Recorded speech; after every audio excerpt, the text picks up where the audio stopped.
Cáritas, martirizado em Roma. Chamo-me Caridade. Sou o caminho principal que conduz a Deus. Segui-me, porque eu sou a meta a que vós todos deveis visar. Fiz nesta manhã o meu passeio habitual, e com o coração magoado venho dizer-vos: ó meus amigos, quantas misérias, quantas lágrimas, e quanto tendes de fazer para secá-las todas. Inutilmente tentei consolar as pobres mães, dizendo-lhes ao ouvido: coragem, há corações bondosos que velam por vós, que não vos abandonarão. Paciência, Deus existe, e vós sois as suas amadas, as suas eleitas. Elas pareciam ouvir-me e voltavam para mim os seus grandes olhos assustados. Eu lia em seus pobres semblantes que o corpo, esse tirano do espírito, tinha fome, e que, se as minhas palavras lhes tranquilizavam um pouco o coração, não lhes saciavam o estômago. Então eu repetia: coragem, coragem. E uma pobre mãe muito jovem, que amamentava uma criancinha, tomou-a nos braços e ergueu-a no espaço vazio, como para me rogar que protegesse aquele pobre e pequeno ser, que só encontrava num seio estéril alimento insuficiente. Mais adiante, meus amigos, vi pobres velhos sem trabalho e logo sem abrigo, atormentados por todos os sofrimentos da necessidade e envergonhados de sua miséria, não se atrevendo eles, que jamais mendigaram, a implorar a piedade dos passantes. Coração empolgado de compaixão, eu, que nada tenho, me fiz mendiga para eles, e vou para toda parte estimular a beneficência, inspirar bons pensamentos aos corações generosos e compassivos. Eis porque venho até vós, meus amigos, e vos digo: lá embaixo há infelizes cuja cesta está sem pão, a lareira sem fogo, o leito sem cobertas. Não vos digo o que deveis fazer, deixo a iniciativa aos vossos bons corações, pois se eu vos ditasse a linha de conduta, não teríeis o mérito de vossas boas ações. Eu vos digo somente: sou a caridade, e vos estendo as mãos pelos vossos irmãos sofredores. Mas se peço, também dou, e muito.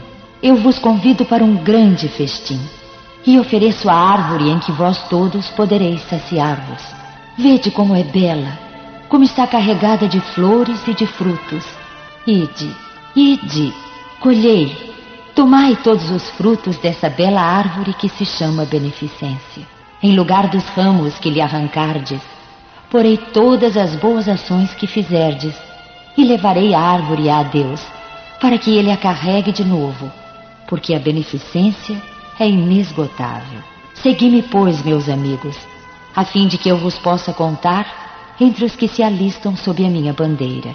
Sede intrépidos, eu vos conduzirei pela via da salvação, porque eu sou a caridade. Um espírito protetor. Meus caros amigos, cada dia ouço dizerem entre vós: sou pobre, não posso fazer a caridade. E cada dia vejo que faltais com a indulgência para com os vossos semelhantes. Não lhes perdoais coisa alguma, e vos arvorais em juízes demasiado severos, sem vos perguntar se gostaríeis que fizessem o mesmo a vosso respeito. A indulgência não é também caridade? Vós, que não podeis fazer mais do que a caridade e indulgência, fazei pelo menos essa, mas fazei-a com grandeza. Pelo que respeita à caridade material, quero contar-vos uma história do outro mundo. 2 homens acabavam de morrer. Deus havia dito: enquanto esses 2 homens viverem, serão postas as suas boas ações num saco para cada um, e quando morrerem, serão pesados esses sacos. Quando ambos chegaram à sua última hora, Deus mandou que lhe levassem os 2 sacos. Um estava cheio, volumoso, estufado, e retinia o metal dentro dele. O outro era tão pequeno e fino que se viam através do pano as poucas moedas que continha. Cada um dos homens reconheceu que lhe pertencia. Eis o meu, disse o primeiro, eu o conheço. Fui rico e distribuí bastante. O outro disse, eis o meu, fui sempre pobre. Não tinha quase nada para distribuir. Mas, ó surpresa, postos na balança, o maior tornou-se leve e o pequeno se fez pesado, tanto que elevou muito o outro prato da balança. Então Deus disse ao rico, deste muito, é verdade, mas o fizeste por ostentação e para ver o teu nome figurando em todos os templos do orgulho.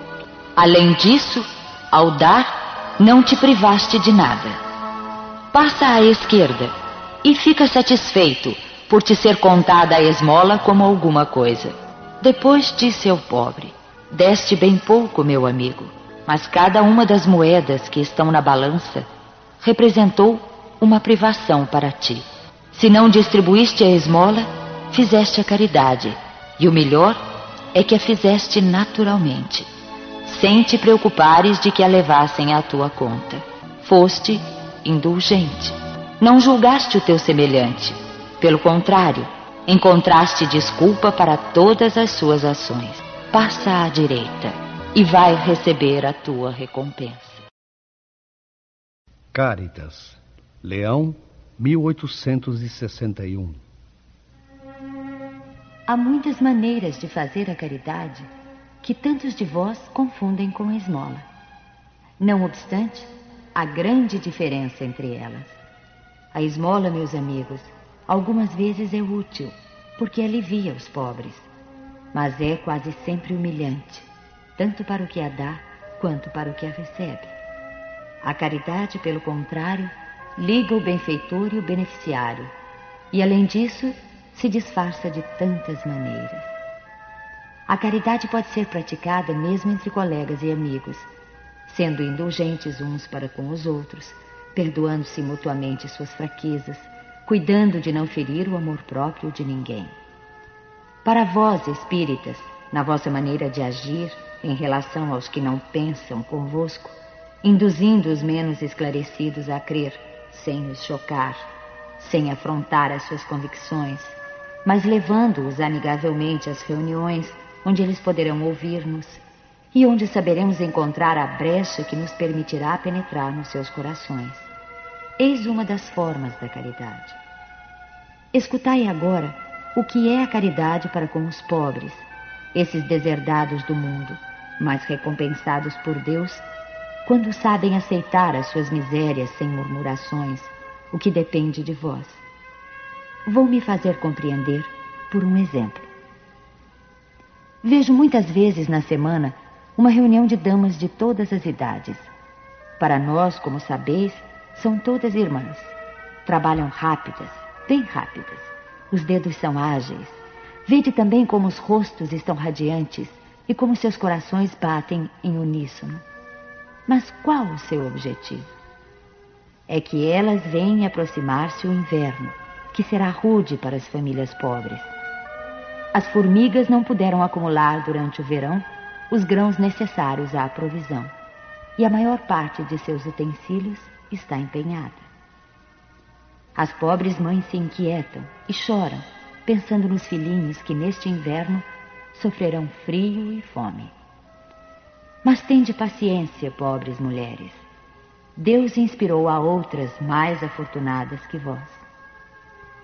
Elas se reuniram e confeccionam roupinhas.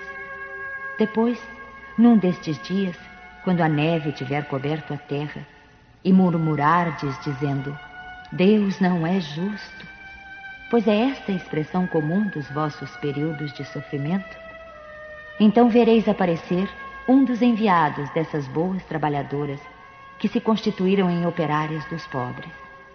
Sim, era para vós que elas trabalhavam assim, e vossos murmúrios se transformaram em bênçãos, porque no coração dos infelizes o amor segue bem de perto o ódio. Como todas essas trabalhadoras necessitam de encorajamento, vejo as comunicações dos bons espíritos lhes chegarem de todas as partes. Os homens que participam desta sociedade oferecem também o seu concurso, fazendo uma dessas leituras que tanto agradam. E nós, para recompensar o zelo de todos e de cada um em particular, prometemos a essas obreiras laboriosas uma boa clientela, que as pagará em moeda sonante de bênçãos, a única moeda que circula no céu, assegurando-lhes ainda, sem medo de nos arriscarmos, que essa moeda não lhes faltará.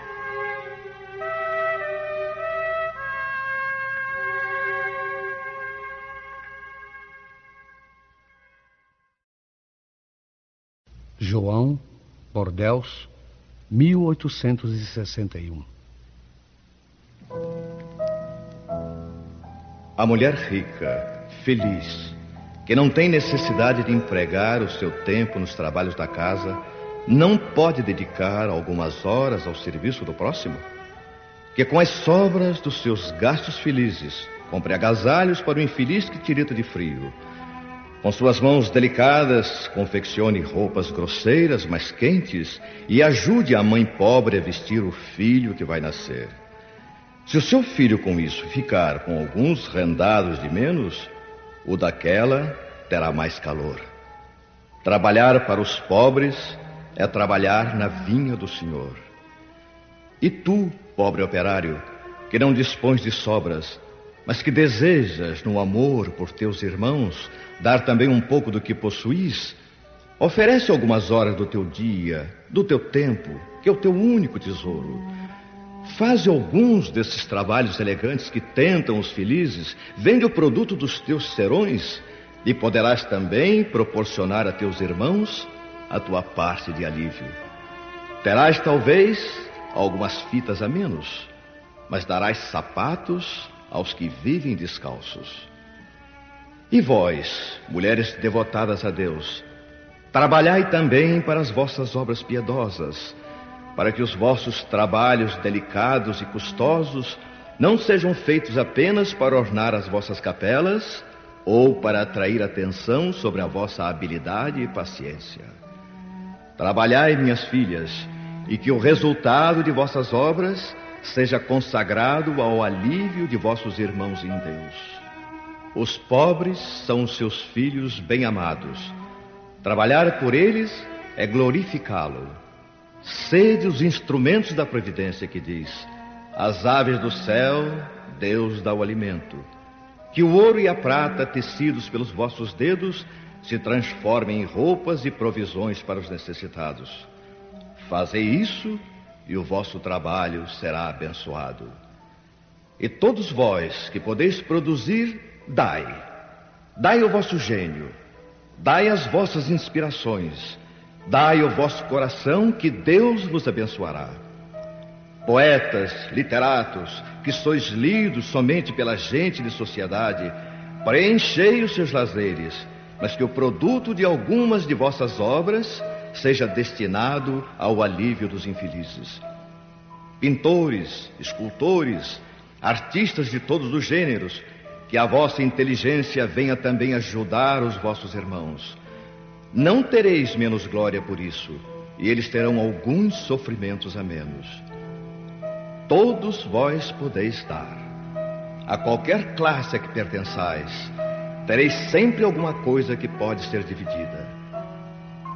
Seja o que for que Deus vos tenha dado, deveis uma parcela aos que não têm sequer o necessário, pois em seu lugar ficaríeis contentes se alguém dividisse convosco. Vossos tesouros da terra diminuirão um pouco, mas vossos tesouros do céu serão mais abundantes. Colhereis pelo cêntuplo lá em cima o que semeardes em benefícios aqui embaixo.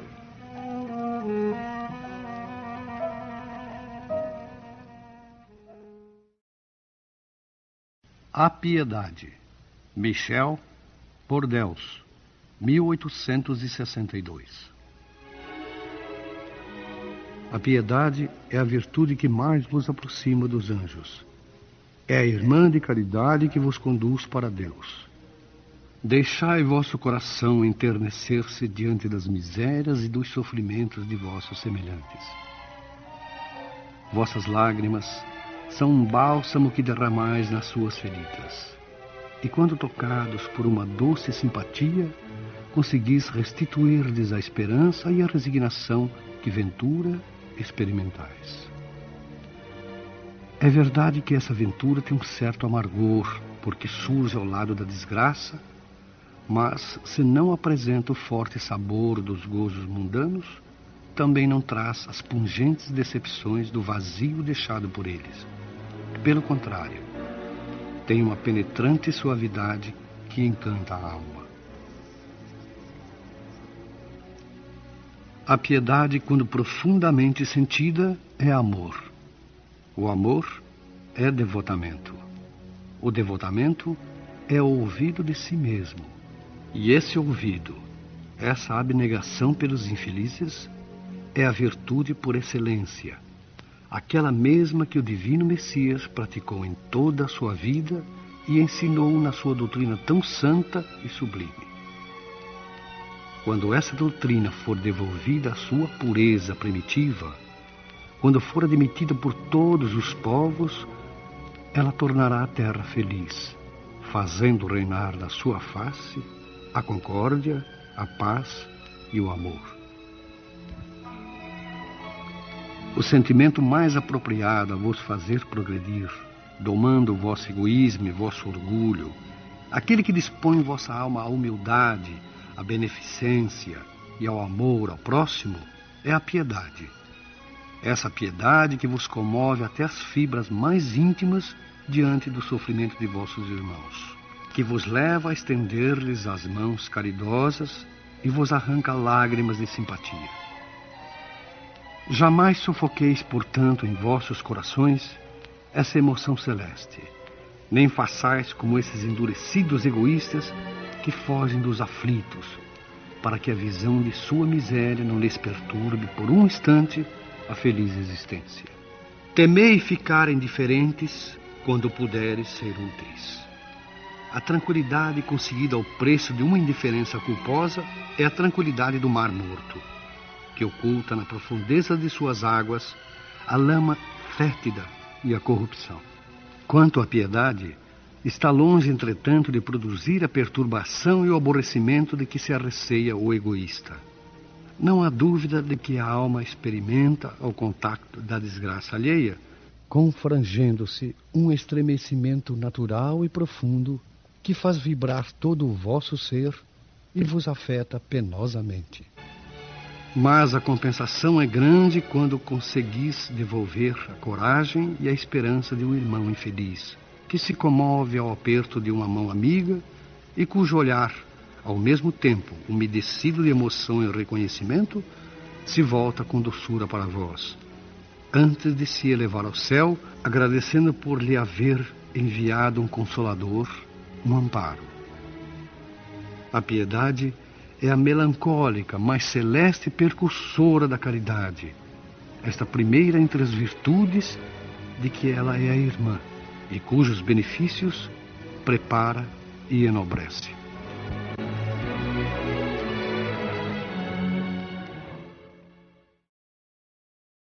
Os órfãos, um espírito protetor. Meus irmãos, amai os órfãos. Se soubesseis quanto é triste estar só e abandonado, sobretudo quando criança. Deus permite que existam órfãos para nos animar a lhes servirmos de pais. Que divina caridade há de ajudar uma pobre criaturinha abandonada, livrá-la da fome e do frio, orientar sua alma para que ela não se perca no vício. Quem estende a mão a uma criança abandonada é agradável a Deus, porque demonstra compreender e praticar a sua lei. Lembrai-vos também de que frequentemente a criança que agora socorreis vos foi cara numa encarnação anterior. E se o pudesseis recordar, o que fazeis já não seria caridade, mas o cumprimento de um dever. Assim, portanto, meus amigos, todo sofredor é vosso irmão e tem direito à vossa caridade. Não a essa caridade que magoa o coração, não a essa esmola que queima a mão que a recebe, pois os vossos óbolos são frequentemente muito amargos. Quantas vezes eles seriam recusados se a doença e a privação não os esperassem no casebre? Dai com ternura, juntando ao benefício material o mais precioso de todos, uma boa palavra, uma carícia, um sorriso amigo. Evitai esse ar protetoral que revolve a lâmina no coração que sangra, e pensai que ao fazer o bem, trabalhais para vós e para os vossos.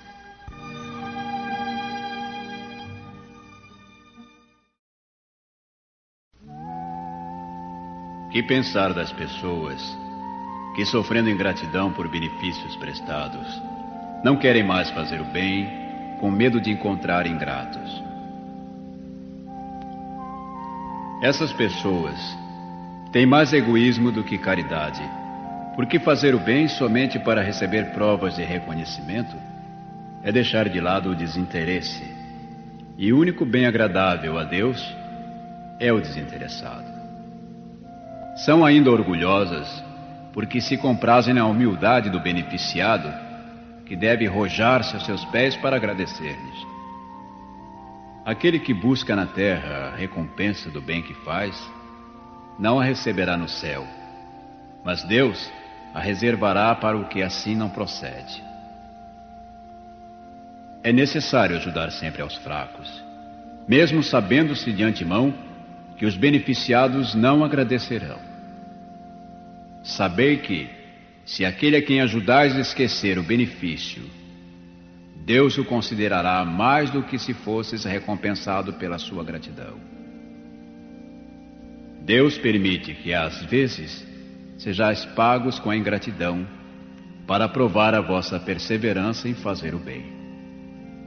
Como sabeis, aliás, se esse benefício momentaneamente esquecido não produzirá mais tarde os seus frutos? Ficais certos, pelo contrário, de que é uma semente que germinará com o tempo. Infelizmente, não vedes nunca além do presente. Trabalhais para vós, e não tendo em vista os semelhantes. A benemerência acaba por abrandar os corações mais endurecidos. Pode ficar esquecida aqui na terra, mas quando o espírito se livrar do corpo, ele se lembrará, e essa lembrança será o seu próprio castigo.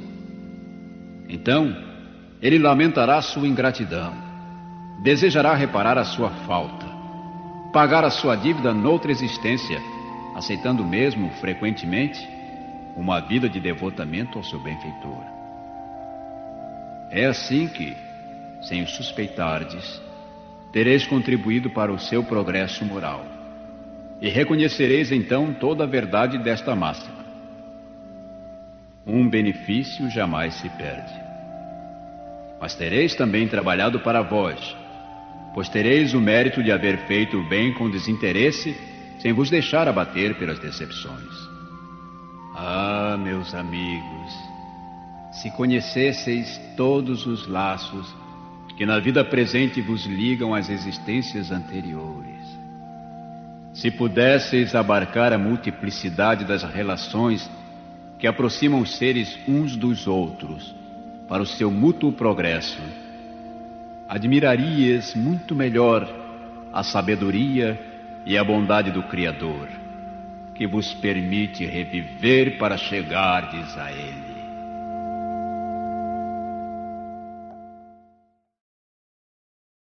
São Luís. A beneficência é bem compreendida quando se limita ao círculo de pessoas da mesma opinião, da mesma crença ou do mesmo partido? Não, pois é sobretudo o espírito de seita e de partido que deve ser abolido, porque todos os homens são irmãos. O verdadeiro cristão vê irmãos em todos os seus semelhantes e, para socorrer o necessitado, não procura saber a sua crença, a sua opinião, seja qual for. Seguiria ele o preceito de Jesus Cristo, que manda amar até mesmo os inimigos, se repelisse um infeliz por ter crença diferente da sua? Que o socorra, pois, sem lhe interpelar a consciência, mesmo porque, se for um inimigo da religião, será esse o meio de fazer que ele a ame.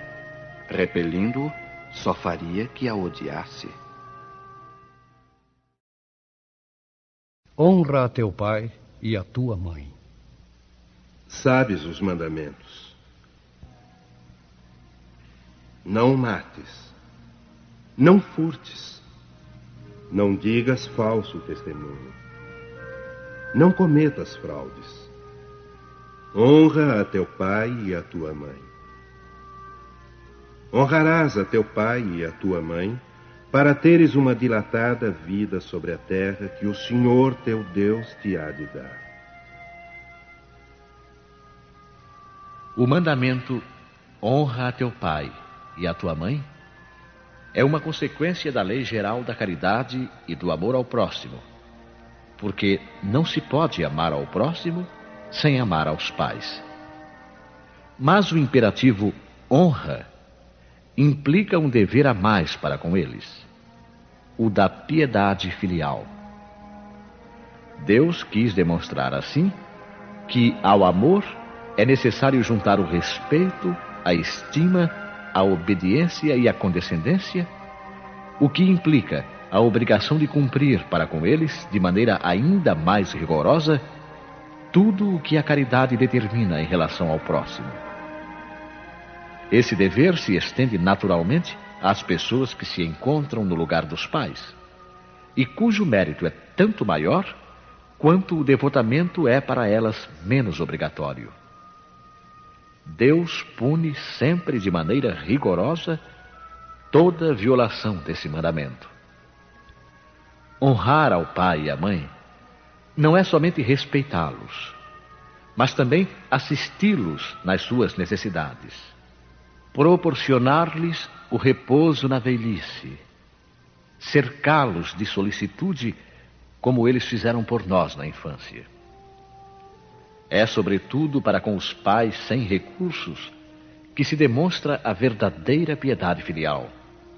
Satisfariam a esse mandamento os que julgam fazer muito ao lhes darem o estritamente necessário para que não morram de fome, enquanto eles mesmos de nada se privam?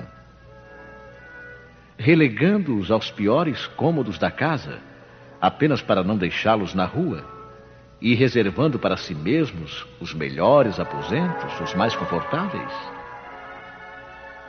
E ainda bem quando tudo isso não é feito de má vontade, sendo os pais obrigados a pagar o que lhes resta da vida com a carga dos serviços domésticos. É então justo que pais velhos e fracos tenham de servir a filhos jovens e fortes? A mãe lhes teria cobrado o leite quando ainda estavam no berço? Teria, por acaso, contado as suas noites de vigília quando eles ficavam doentes, os seus passos para proporcionar-lhes o cuidado necessário? Não é só o estritamente necessário que os filhos devem aos pais pobres, mas também, tanto quanto puderem, as pequenas alegrias do supérfluo, as amabilidades, os cuidados carinhosos, que são apenas os juros do que receberam, o pagamento de uma dívida sagrada. Essa somente é a piedade filial aceita por Deus. Infeliz, portanto, aquele que se esquece da sua dívida para os que o sustentaram na infância, os que com a vida material lhe deram também a vida moral, e que frequentemente se impuseram duras privações para lhe assegurar o bem-estar. Ai do ingrato, porque ele será punido pela ingratidão e o abandono. Será ferido nas suas mais caras afeições, às vezes desde a vida presente, mas de maneira certa, noutra existência, em que terá de sofrer o que fez os outros sofrerem. Certos pais, é verdade, descuidam dos seus deveres e não são para os filhos o que deviam ser. Mas é a Deus que compete puni-los, e não aos filhos. Não cabe a estes censurá-los, pois que talvez eles mesmos fizeram por merecê-los assim. Se a caridade estabelece como lei que devemos pagar o mal com o bem, ser indulgentes para as imperfeições alheias, não maldizer do próximo, esquecer e perdoar as ofensas e amar até mesmo os inimigos, quanto essa obrigação se faz ainda maior em relação aos pais. Os filhos devem, por isso mesmo, tomar como regra de conduta para com os pais todos os preceitos de Jesus referentes ao próximo e lembrar que todo procedimento condenável em relação aos estranhos, mais condenável se torna para com os pais. Devem lembrar que aquilo que no primeiro caso seria apenas uma falta, pode tornar-se um crime no segundo, porque neste, a falta de caridade junta-se à ingratidão. Deus disse: honrarás a teu pai e a tua mãe, para teres uma dilatada vida sobre a terra que o Senhor teu Deus te há de dar. Mas por que promete como recompensa a vida terrena e não a celeste? A explicação se encontra nestas palavras: que Deus vos dará, suprimidas na forma moderna do decálogo, o que lhe desfigura o sentido. Para compreendermos essas palavras, temos de nos reportar a situação e as ideias dos hebreus na época em que elas foram pronunciadas. Eles ainda não compreendiam a vida futura. Sua visão não se estendia além dos limites da vida física. Por isso deviam ser mais fortemente tocados pelas coisas que viam do que pelas invisíveis. Eis o motivo por que Deus lhes fala numa linguagem ao seu alcance e, como a crianças, lhes apresenta como perspectiva aquilo que poderia satisfazê-los. Eles estavam, então, no deserto. A terra que Deus lhes dará é a terra da promissão, alvo de suas aspirações. Nada mais desejavam, e Deus lhes diz que viverão nela por longo tempo, o que significa que a possuirão por longo tempo, se observarem os seus mandamentos. Mas, ao advento de Jesus, suas ideias estavam mais desenvolvidas. Tendo chegado o momento de lhes ser dado um alimento menos grosseiro, Jesus os inicia na vida espiritual ao dizer: meu reino não é deste mundo. É nele e não sobre a terra que recebeis a recompensa das vossas boas obras. Com estas palavras, a terra da promissão material se transforma numa pátria celeste. Da mesma maneira, quando lhes recorda a necessidade de observação do mandamento: honra a teu pai e a tua mãe, já não é mais a terra que lhes promete, mas o céu.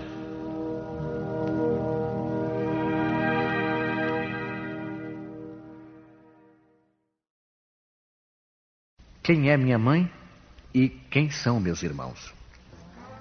E vieram à casa, e concorreu de novo tanta gente que nem mesmo podiam tomar o alimento. E quando isto ouviram os seus, saíram para o prender, porque diziam: ele está furioso. E chegaram sua mãe e seus irmãos, e ficando da parte de fora, o mandaram chamar. E estava sentado à roda de um crescido número de gente, e lhe disseram: olha que tua mãe e teus irmãos te buscam aí fora. E ele respondeu: quem é minha mãe? E quem são meus irmãos? E olhando para os que estavam sentados à roda de si, lhes disse: eis aqui minha mãe e meus irmãos. Porque o que fizer a vontade de Deus, Esse é meu irmão, e minha irmã e minha mãe. Certas palavras parecem estranhas na boca de Jesus, pois contrastam com a sua bondade e a sua inalterável benevolência para com todos. Os incrédulos não deixaram de se aproveitar disso para dizer que ele se contradizia a si mesmo. Um fato irrecusável, porém, é que a sua doutrina tem por base essencial, por pedra angular, a lei do amor e da caridade. Ele não podia, pois, destruir de um lado o que construía do outro, de onde é imperioso tirar esta consequência rigorosa. Se certas máximas estão em contradição com aquele princípio, é que as palavras que se lhe atribuem foram mal reproduzidas, mal compreendidas ou não lhe pertencem. Admira-se, e com razão, de ver Jesus mostrar nesta circunstância tanta indiferença para com os seus e, de alguma maneira, renegar sua mãe. Pelo que respeita aos seus irmãos, sabe-se que nunca tiveram simpatia por ele.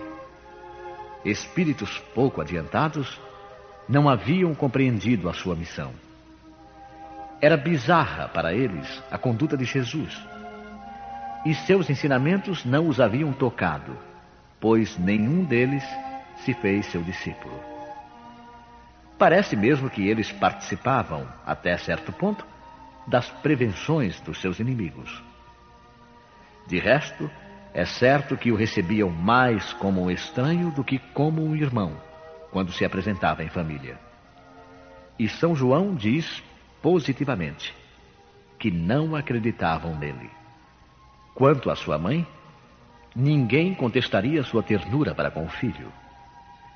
Mas é necessário convir também que ela não parece ter feito uma ideia justa de sua missão, pois jamais se soube que seguisse os seus ensinos, nem que desse testemunho dele, como o fez João Batista. A solicitude maternal era o seu sentimento dominante.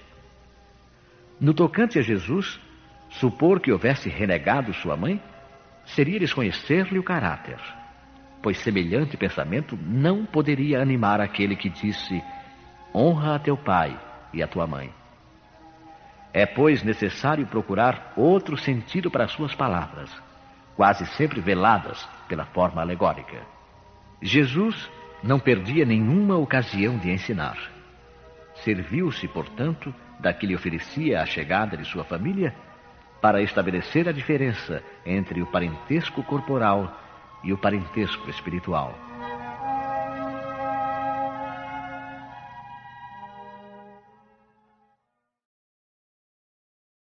Parentescos corporal e espiritual.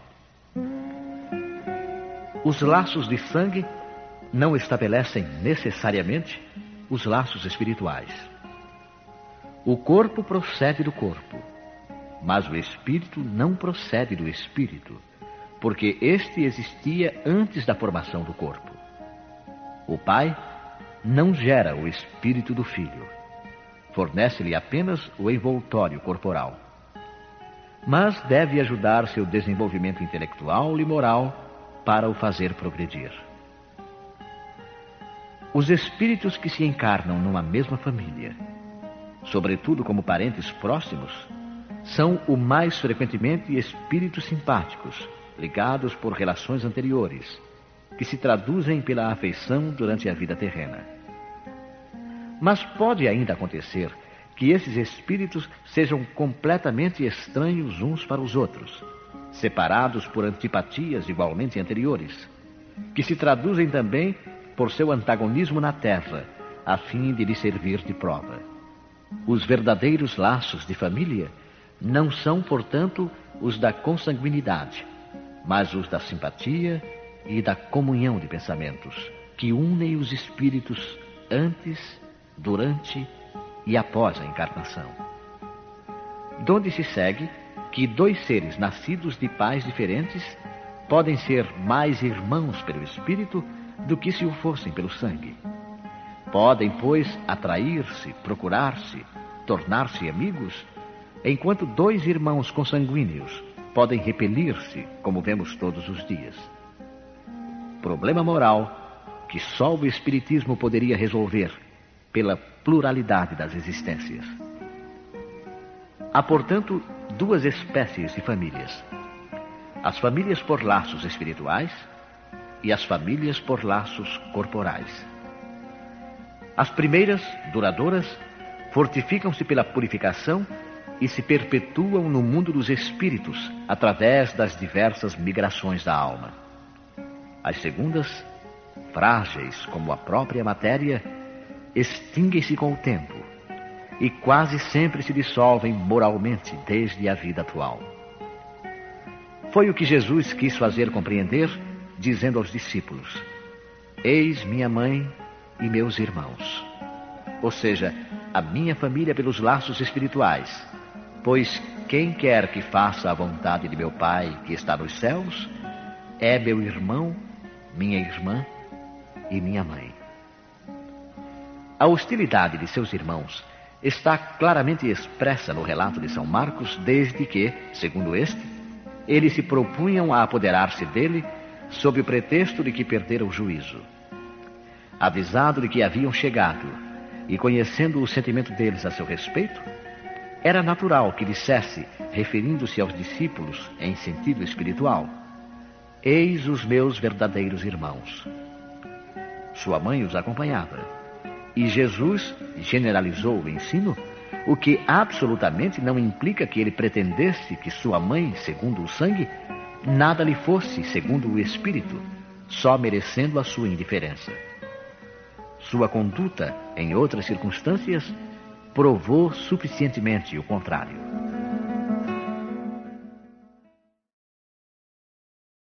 Instruções dos Espíritos: a ingratidão dos filhos e os laços de família.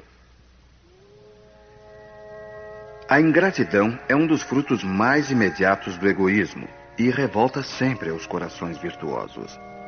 Mas a dos filhos para com os pais tem um sentido ainda mais odioso. É desse ponto de vista que a vamos encarar mais especialmente para analisar-lhe as causas e os efeitos. Nisto, como em tudo, o Espiritismo vem lançar luz sobre um dos problemas do coração humano. Quando o espírito deixa a Terra, leva consigo as paixões ou as virtudes inerentes à sua natureza, e vai no espaço aperfeiçoar-se ou estacionar, até que deseje esclarecer-se. Alguns, portanto, levam consigo ódios violentos e desejos de vingança. A alguns deles, porém mais adiantados, é permitido entrever algo da verdade. Reconhecem os funestos efeitos de suas paixões e tomam então boas resoluções. Compreendem que para se dirigirem a Deus só existe uma senha: caridade. Mas não há caridade sem esquecimento das ofensas e das injúrias. Não há caridade com ódio no coração e sem perdão. É então que, por um esforço inaudito, voltam o seu olhar para os que detestaram na terra. À vista deles, porém, sua animosidade desperta. Revoltam-se à ideia de perdoar, e ainda mais a de renunciarem a si mesmos, mas, sobretudo, a de amar aqueles que lhes destruíram talvez a fortuna, a honra, a família. Não obstante, o coração desses infortunados está abalado. Eles hesitam, vacilam, agitados por sentimentos contrários. Se a boa resolução triunfa, eles oram a Deus, imploram aos bons espíritos que lhes deem forças no momento mais decisivo da prova. Enfim, depois de alguns anos de meditação e de preces, o espírito se aproveita de um corpo que se prepara na família daquele que ele detestou e pede aos espíritos encarregados de transmitir às ordens supremas permissão para ir cumprir sobre a terra os destinos desse corpo que vem de se formar. Qual será, então, a sua conduta nessa família? Ela dependerá da maior ou menor persistência das suas boas resoluções. O contato incessante dos seres que ele odiou é uma prova terrível, da qual às vezes sucumbe se a sua vontade não for bastante forte. Assim, segundo a boa ou má resolução que prevalecer, ele será o amigo ou o inimigo daqueles em cujo meio foi chamado a viver. É assim que se explicam esses ódios, essas repulsas instintivas que se notam em certas crianças e que nenhum fato exterior parece justificar. Nada, com efeito, nessa existência poderia provocar essa antipatia. Para encontrar-lhe a causa, é necessário voltar os olhos ao passado. Ó espíritas, compreendei neste momento o grande papel da humanidade. Compreendei que, quando gerais um corpo, a alma que se encarna vem do espaço para progredir. Tomai conhecimento dos vossos deveres e ponde todo o vosso amor em aproximar essa alma de Deus. É essa a missão que vos está confiada e da qual recebereis a recompensa se a cumprirdes fielmente. Vossos cuidados, a educação que lhe derdes, auxiliarão o seu aperfeiçoamento e a sua felicidade futura. Lembrai-vos de que a cada pai e a cada mãe, Deus perguntará: que fizeste da criança confiada à vossa guarda? Se permaneceu atrasada por vossa culpa, vosso castigo será o de vê-la entre os espíritos sofredores quando dependia de vós que fosse feliz. Então vós mesmos, carregados de remorsos, pedireis para reparar a vossa falta. Solicitareis uma nova encarnação para vós e para ela, na qual a cercareis de mais atentos cuidados, e ela, cheia de reconhecimento, vos envolverá no seu amor. Não recuseis, portanto, o filho que no berço repele a mãe, nem aquele que vos paga com a ingratidão. Não foi o acaso que o fez assim e que lhe enviou. Uma intuição imperfeita do passado se revela, e dela podeis deduzir que um ou outro já odiou muito ou foi muito ofendido, que um ou outro veio para perdoar ou para expiar. Mães, abraçai, pois, a criança que vos causa aborrecimentos, e dizei para vós mesmas: uma de nós duas foi culpada. Merecei as divinas alegrias que Deus concedeu à maternidade, ensinando a esta criança que ela está na terra para se aperfeiçoar, amar e abençoar. Mas há muitas dentre vós, ao invés de expulsar por meio da educação os maus princípios inatos provenientes das existências anteriores, e desenvolvem esses princípios por descuido ou por uma culposa fraqueza.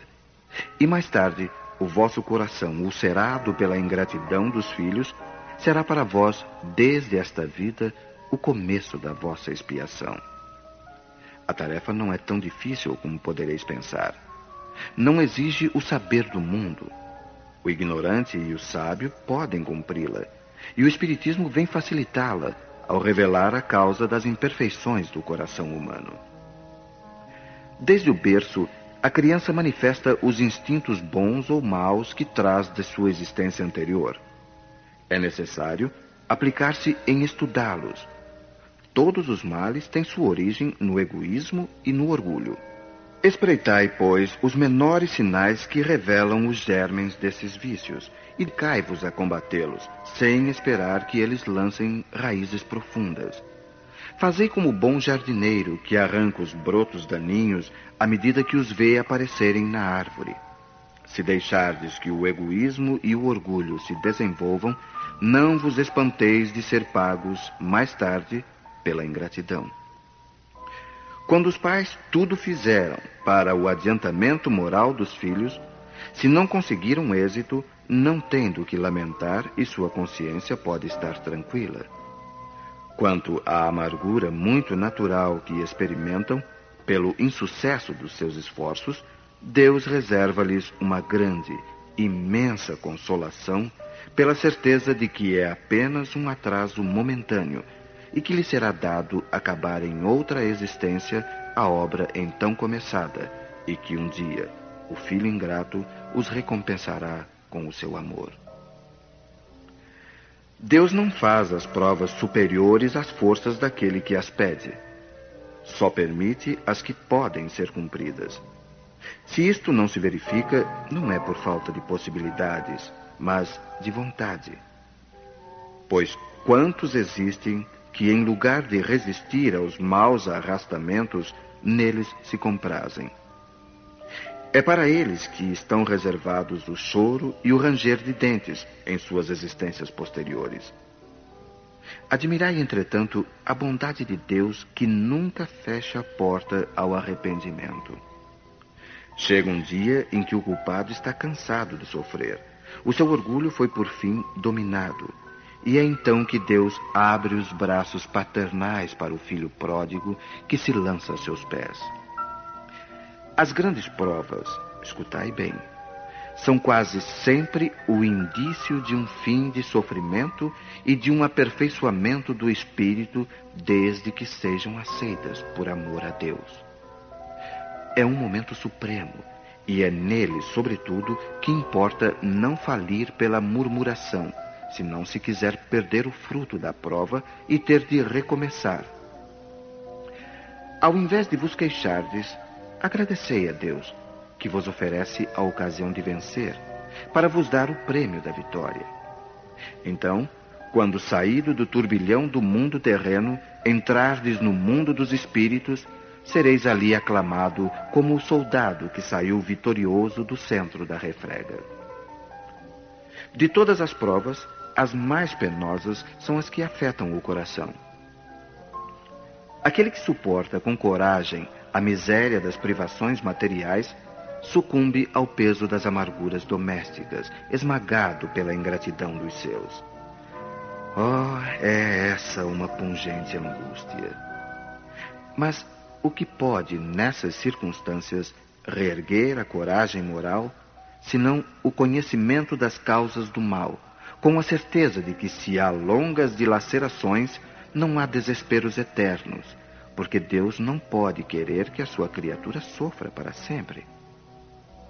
O que há de mais consolador, de mais encorajador do que esse pensamento de que depende de si mesmo, de seus próprios esforços, abreviar o sofrimento, destruindo em si as causas do mal?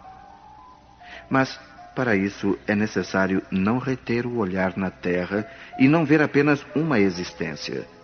É necessário elevar-se, pairar no infinito do passado e do futuro. Então, a grande justiça de Deus se revela aos vossos olhos, e esperais com paciência, porque explicastes a vós mesmos o que vos parecia monstruosidades da terra. Os ferimentos que recebestes vos parecem simples arranhaduras. Nesse golpe de vista lançado sobre o conjunto, os laços de família aparecem no seu verdadeiro sentido. Não são mais os laços frágeis da matéria que ligam os seus membros, mas os laços duráveis do espírito que se perpetuam e se consolidam ao se depurarem em vez de se quebrarem com a reencarnação. Os espíritos cuja similitude de gostos, identidade do progresso moral e a afeição levam a reunir-se, formam famílias. Esses mesmos espíritos, nas suas migrações terrenas, buscam-se para agrupar-se, como faziam no espaço, dando origem às famílias unidas e homogêneas. E se nas suas peregrinações ficam momentaneamente separados, mais tarde se reencontram, felizes por seus novos progressos. Mas, como não devem trabalhar somente para si mesmos, Deus permite que espíritos menos adiantados venham encarnar-se entre eles, a fim de aurirem conselhos e bons exemplos no interesse do seu próprio progresso. Eles causam, por vezes, perturbações no meio, mas é lá que está a prova, lá que se encontra a tarefa. Recebei-os, pois, como irmãos. Ajudai-os, e mais tarde, no mundo dos espíritos, a família se felicitará por haver salvo do naufrágio os que, por sua vez, poderão salvar outros.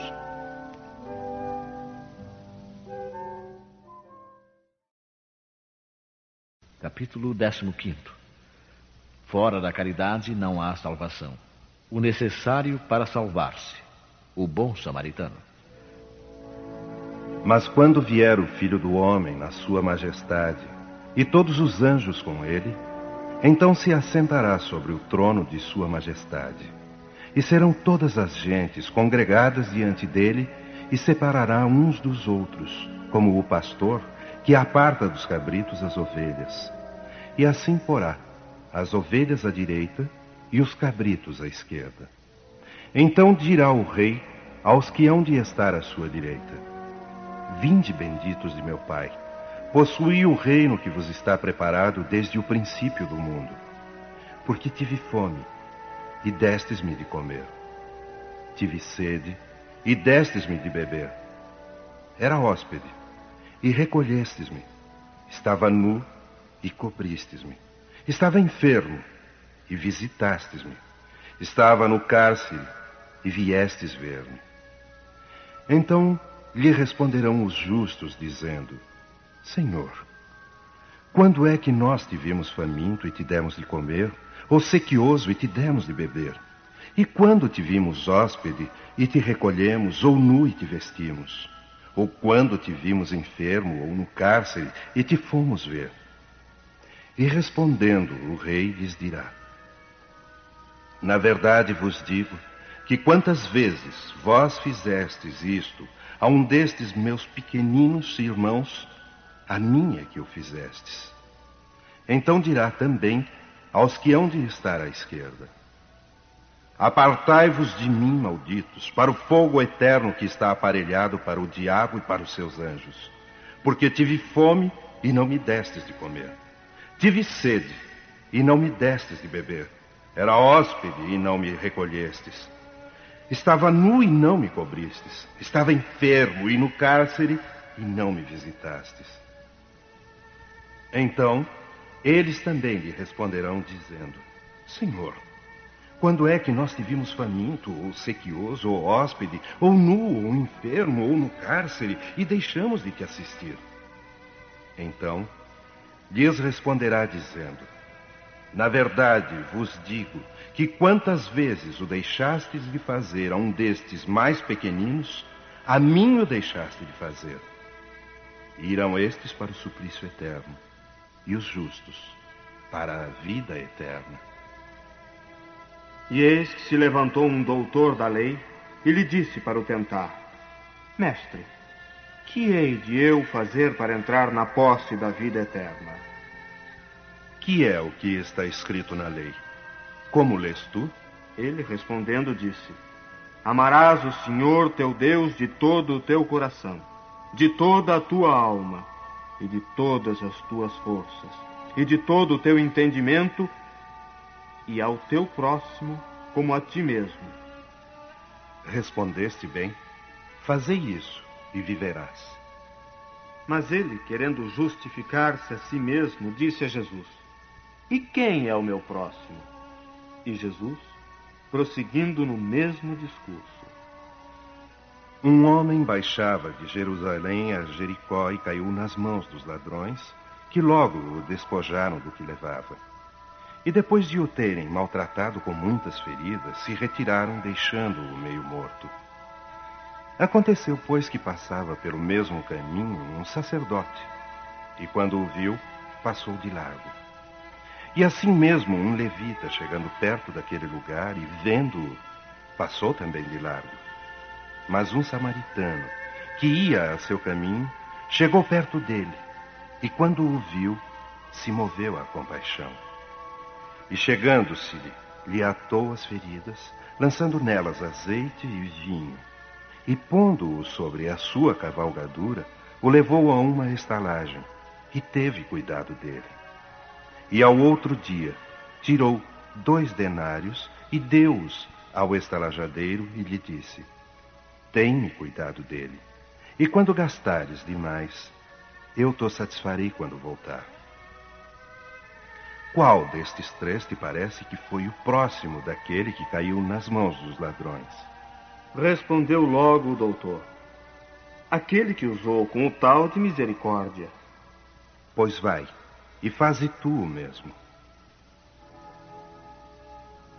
Toda a moral de Jesus se resume na caridade e na humildade, ou seja, nas duas virtudes contrárias ao egoísmo e ao orgulho. Em todos os seus ensinamentos, mostra essas virtudes como sendo o caminho da felicidade eterna. Bem-aventurados, diz ele, os pobres de espírito, quer dizer, os humildes, porque deles é o reino dos céus. Bem-aventurados os que têm o coração puro. Bem-aventurados os mansos e pacíficos. Bem-aventurados os misericordiosos. Amai o vosso próximo como a vós mesmos. Fazei aos outros o que desejaríeis que vos fizessem. Amai os vossos inimigos. Perdoai as ofensas, se quereis ser perdoados. Fazei o bem sem ostentação. Julgai-vos a vós mesmos antes de julgar os outros. Humildade e caridade, eis o que não cessa de recomendar e o de que ele mesmo dá o exemplo.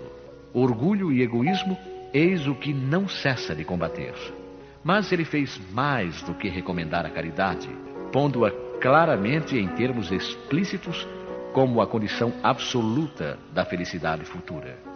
No quadro que Jesus apresenta do juízo final, como em muitas outras coisas, temos de separar o que pertence à figura e à alegoria. A homens como aos que falava, ainda incapazes de compreender as coisas puramente espirituais, devia apresentar imagens materiais, surpreendentes e capazes de impressionar. Para que fossem melhor aceitas, ele não podia mesmo afastar-se muito das ideias em voga, no tocante à forma, reservando sempre para o futuro a verdadeira interpretação das suas palavras e dos pontos que ainda não podia explicar claramente. Mas, ao lado da parte acessória ou figurada do quadro, há uma ideia dominante: a da felicidade que espera o justo e da infelicidade reservada ao mal. Nesse julgamento supremo, quais são os considerandos da sentença? Sobre o que baseia a inquirição? Pergunta o juiz se foram atendidas estas ou aquelas formalidades, observadas mais ou menos estas ou aquelas práticas exteriores? Não. Ele só pergunta por uma coisa: a prática da caridade. E se pronuncia dizendo: passai à direita, vós que socorrestes aos vossos irmãos. Passai à esquerda, vós que fostes duros para com eles. Indaga pela ortodoxia da fé? Faz alguma distinção entre o que crê de uma maneira e o que crê de outra? Não, pois Jesus coloca o samaritano, considerado herético, mas que tem amor ao próximo, sobre o ortodoxo, a quem falta a caridade. Jesus não faz, portanto, da caridade uma das condições da salvação, mas a condição única. Se outras devessem ser preenchidas, ele as mencionaria. Se ele coloca a caridade na primeira linha entre as virtudes, é porque ela encerra implicitamente todas as outras: a humildade, a mansidão, a benevolência, a justiça, etc. E porque é ela a negação absoluta do orgulho e do egoísmo. O maior mandamento. Mas os fariseus, quando viram que Jesus tinha feito calar a boca aos saduceus, se ajuntaram em conselho. E um deles, que era doutor da lei, tentando-o, perguntou-lhe: Mestre, qual é o grande mandamento da lei? Amarás o Senhor teu Deus de todo o teu coração e de toda a tua alma e de todo o teu entendimento. Este é o maior e o primeiro mandamento. E o segundo, semelhante a este, é: amarás ao teu próximo como a ti mesmo. Estes dois mandamentos contêm toda a lei e os profetas. Caridade e humildade, esta a única via de salvação. Egoísmo e orgulho, esta é a via da perdição. Esse princípio é formulado em termos precisos nestas palavras: amarás a Deus de toda a tua alma e ao teu próximo como a ti mesmo. Estes 2 mandamentos contêm toda a lei e os profetas. E para que não houvesse equívoco na interpretação do amor de Deus e do próximo, temos ainda: e o segundo, semelhante a este, significando que não se pode verdadeiramente amar a Deus sem amar ao próximo, nem amar ao próximo sem amar a Deus, porque tudo quanto se faz contra o próximo é contra Deus que se faz. Não se podendo amar a Deus sem praticar a caridade para com o próximo, todos os deveres do homem se encontram resumidos nesta máxima: fora da caridade não há salvação.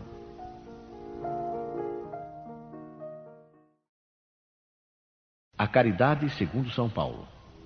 Se eu falar as línguas dos homens e dos anjos e não tiver caridade, sou como o metal que soa ou como o sino que tine. E se eu tiver o dom de profecia e conhecer todos os mistérios e quanto se pode saber, e se tiver toda a fé, até ao ponto de transportar montes, e não tiver caridade, não sou nada. E se eu distribuir todos os meus bens em o sustento dos pobres, e se entregar o meu corpo para ser queimado, se todavia não tiver caridade, nada disto me aproveita.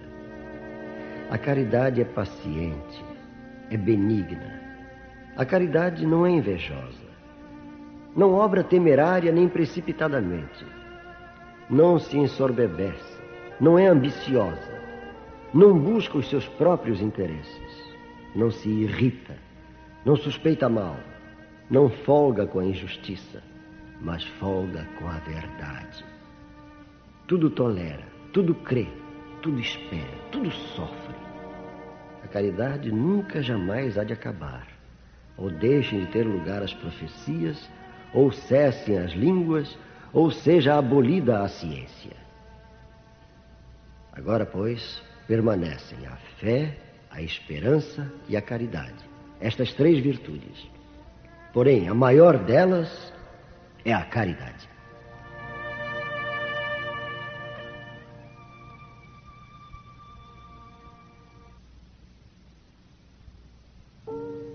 São Paulo compreendeu tão profundamente esta verdade que diz: se eu falar as línguas dos anjos, se tiver o dom de profecia e penetrar todos os mistérios, se tiver toda a fé possível, a ponto de transportar montanhas, mas não tiver caridade, nada sou. Entre essas 3 virtudes, a fé, a esperança e a caridade, a mais excelente é a caridade. Coloca assim, sem equívoco, a caridade acima da própria fé. Porque a caridade está ao alcance de todos, do ignorante e do sábio, do rico e do pobre, e porque independe de toda crença particular. E faz mais: define a verdadeira caridade. Mostra não somente na beneficência, mas no conjunto de todas as qualidades do coração, na bondade e na benevolência para com o próximo. Fora da igreja não há salvação. Fora da verdade não há salvação. Enquanto a máxima, fora da caridade não há salvação, apoia-se num princípio universal, abrindo a todos os filhos de Deus o acesso à felicidade suprema, o dogma, fora da igreja não há salvação, apoia-se não na fé fundamental em Deus e na imortalidade da alma, fé comum a todas as religiões, mas na fé especial em dogmas particulares. É, portanto, exclusivista e absoluto. Ao invés de unir os filhos de Deus, divide-os. Ao invés de incitá-los ao amor fraterno, mantém e acaba por legitimar a animosidade entre os sectários dos diversos cultos, que se consideram reciprocamente malditos na eternidade, sejam embora parentes ou amigos neste mundo. e, desconhecendo a grande lei de igualdade perante o túmulo, separa-os também no campo santo. A máxima, fora da caridade não há salvação, é a consequência do princípio de igualdade perante Deus e da liberdade de consciência. Tendo-se esta máxima por regra, todos os homens são irmãos, e seja qual for a sua maneira de adorar o Criador, eles se dão as mãos e oram uns pelos outros. Com o dogma, fora da igreja não há salvação, anatematizam-se e perseguem-se mutuamente, vivendo como inimigos. O pai não ora mais pelo filho, nem o filho pelo pai, nem o amigo pelo amigo, desde que se julguem reciprocamente condenados, sem remissão. Esse dogma é, portanto, essencialmente contrário aos ensinamentos do Cristo e à lei evangélica. Fora da verdade não há salvação seria equivalente a fora da igreja não há salvação, e também exclusivista, porque não existe uma única seita que não pretenda ter o privilégio da verdade.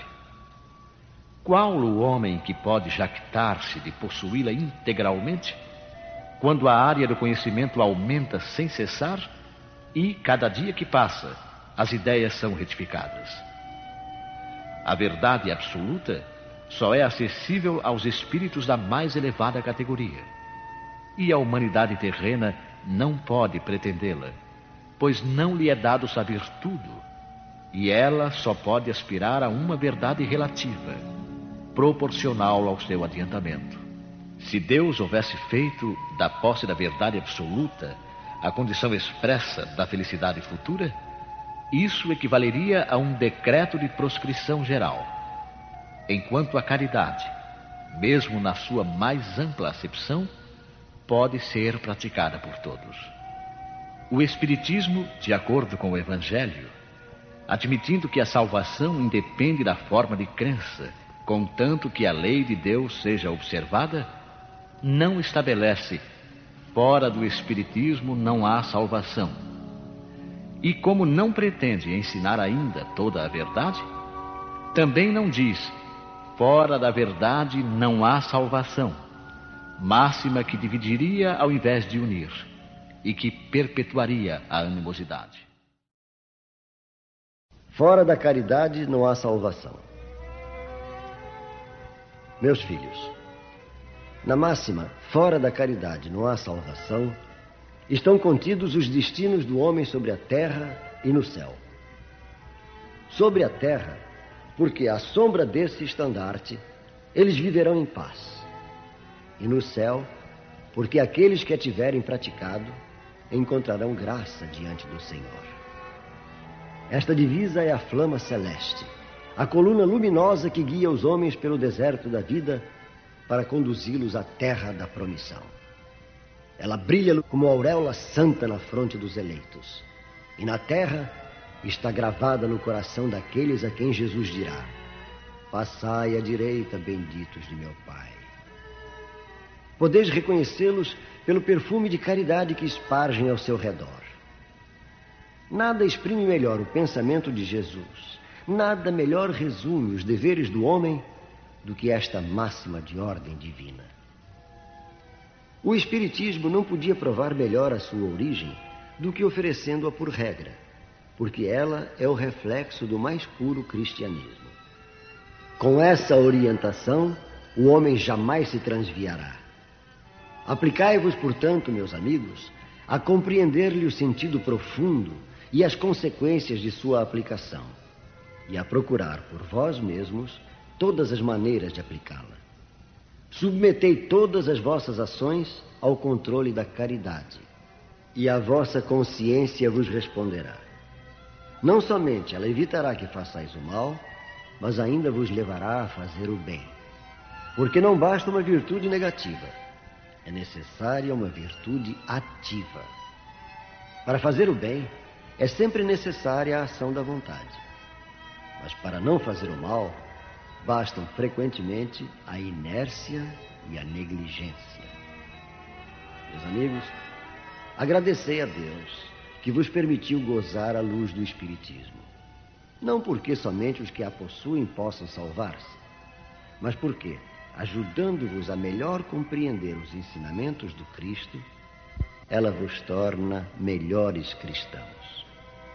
Fazei, pois, que, quando vos vejam, se possa dizer que o verdadeiro espírita e o verdadeiro cristão são uma e a mesma coisa, porque todos os que praticam a caridade são discípulos de Jesus, qualquer que seja o culto a que pertençam.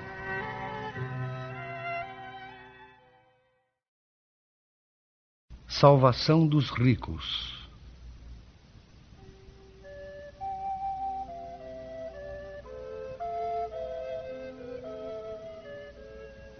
Nenhum servo pode servir a dois senhores, porque ou há de aborrecer a um e amar ao outro, ou há de entregar-se a um e não fazer caso do outro.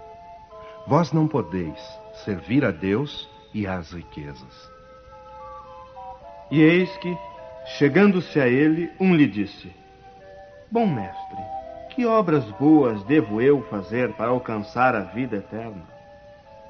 Por que me perguntas tu o que é bom? Bom, só Deus o é. Porém, se tu queres entrar na vida, guarda os mandamentos. Ele lhe perguntou: Quais? Não cometerás homicídio. Não adulterarás. Não cometerás furto. Não dirás falso testemunho. Honra a teu pai e a tua mãe, e amarás ao teu próximo como a ti mesmo. O mancebo lhe disse: Eu tenho guardado tudo isto desde a minha mocidade. O que é que me falta ainda? Se queres ser perfeito, vai, vende o que tens e dá-os aos pobres, e terás um tesouro no céu.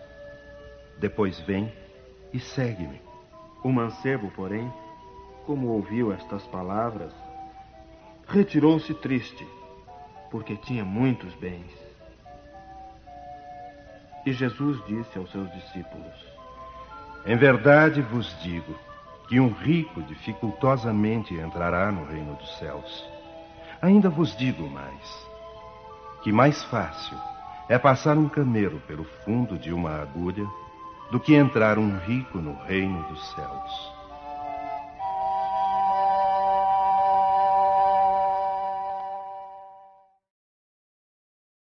Guardai-vos da avareza.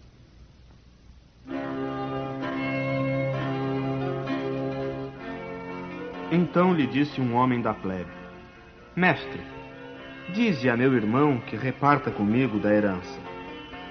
Homem, quem me constituiu a mim juiz ou partidor sobre vós outros?